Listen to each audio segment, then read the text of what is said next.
Yo, welcome back and thanks again for tuning into another episode of the Real Work Stories podcast. I'm your host, Benjamin, and we're back with another episode. But before we get started, thank you, everyone, for all the likes, downloads, comments, shares, subscribes. I appreciate it, y'all.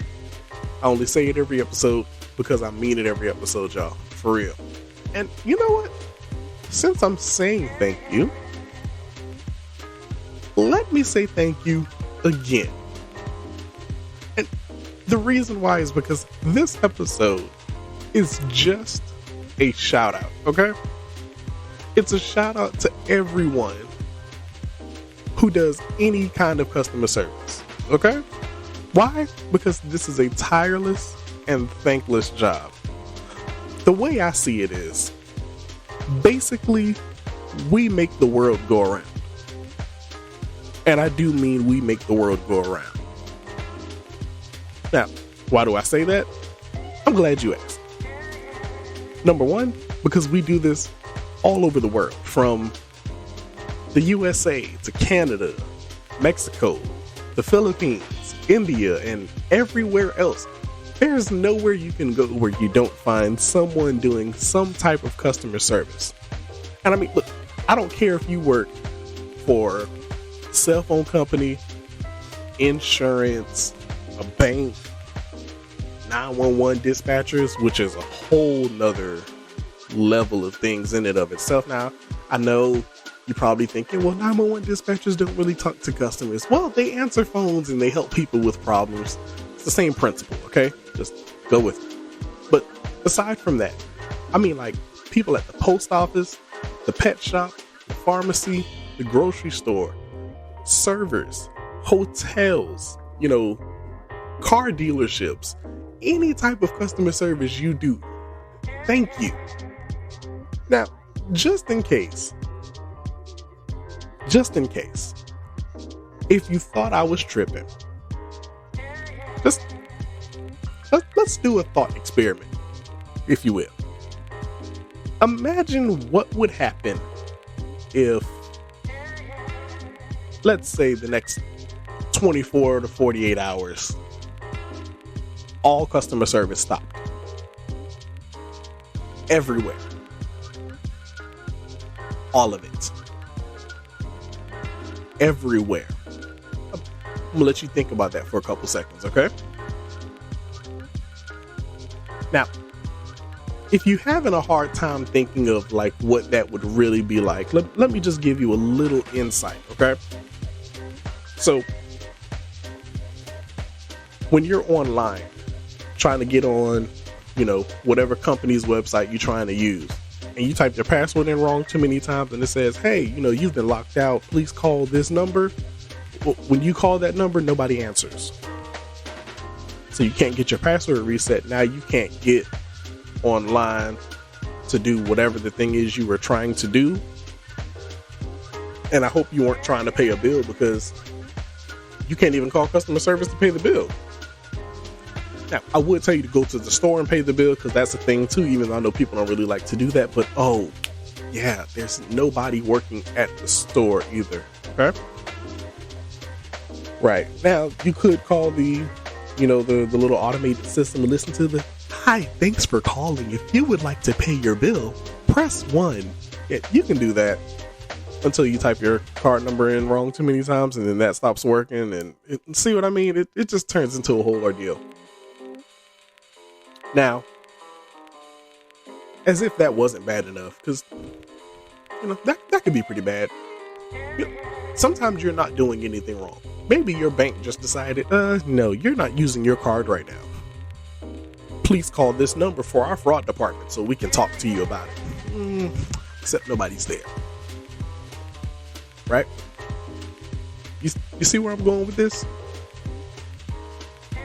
That's just two things, and you're already like, all right, that's really not a big deal. Okay, cool. Let's go a little bit further. So what happens when you sit in front of that 75-inch flat screen TV on your wall?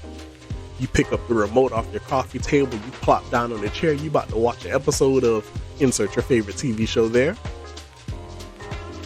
but your Wi-Fi isn't connected to your TV. So you do what most people probably try to do. You turn it off and turn it back on again, and then that doesn't work.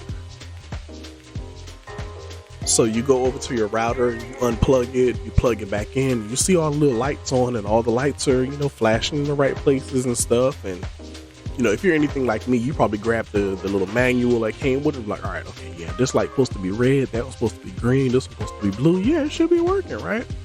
You're like, oh man, now I gotta call whoever your internet provider is, but there's nobody there. There's nobody in the billing department, nobody in tech support. Again, I would send you to the store, but nobody's there either.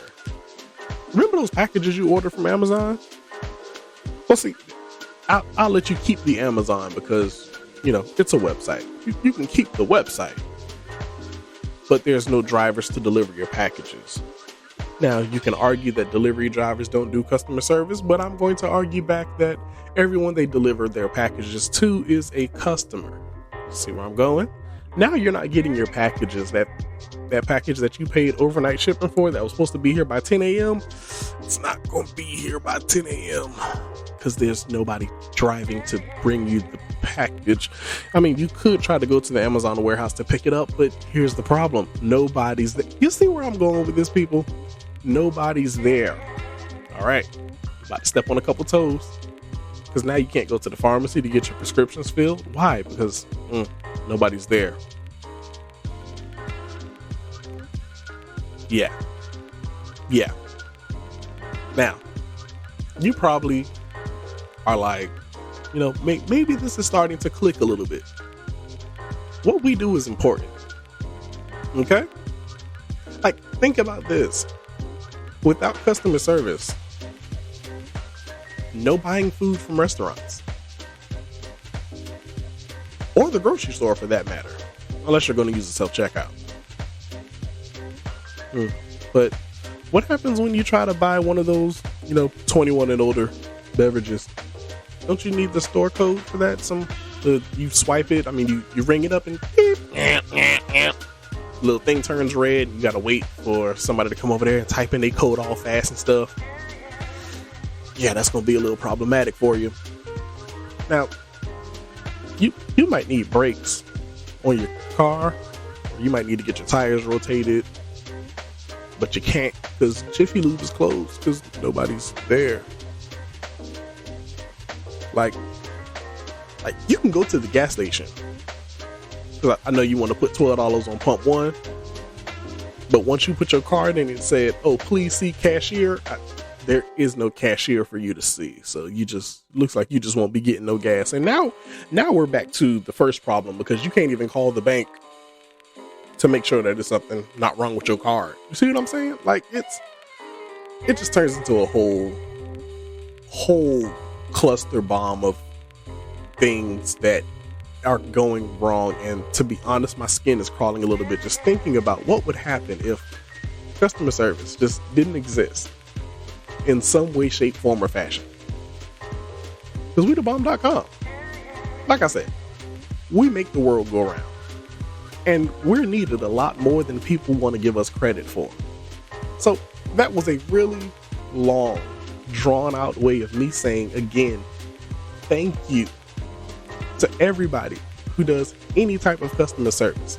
Doesn't matter what it is. And for the simple fact that your customers probably won't say it to you, or if they do say it, at least in my experience, I think most of them are trying to just be smart alecks about it. Thank you. Just thank you.